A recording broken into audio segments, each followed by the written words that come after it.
เมื่อสุงค่ะนี่ก็เป็นแท่งคีย์บอร์ดหนึ่งค่ะนะคีย์บอร์ดอันมันเขาเฮ็ดไว้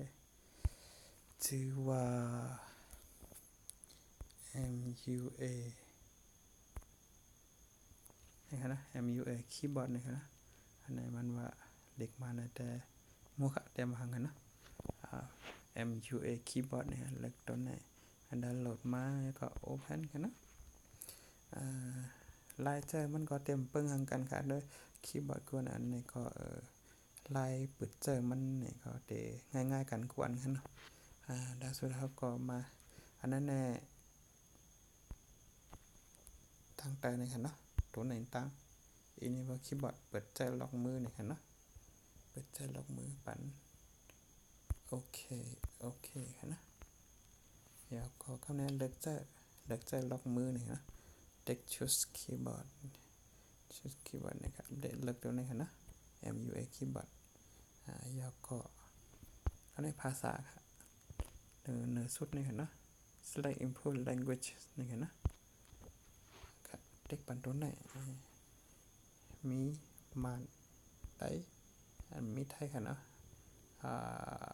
แต่เนี่ยยังละได้บ่ภาษาเขาก็ตัวอังกฤษเฮ็ดลิกได้ก็เห็นนะจามตัวนี่ค่ะนะหน้าตาแต่เหมือนไหนตาอันนี้ได้เต็มให้ไหนเลยค่ะเนาะ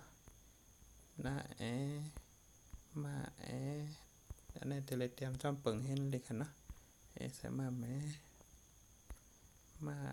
ได้2ถังเพิ่นอันไหนก็เลยค่ะนะอันนี้ก็คืออยู่เมียวนึงค่ะเนาะเฮาเตรียมจอมเปิงสอนเห็นนำได้เตรียมจอมเปิงทัดนี่นะครับมันจะมีในขนาดตัวไหนๆเนาะเฮาใครเตรียมจอมเปิงทัดเล็กก็เลยค่ะเนาะ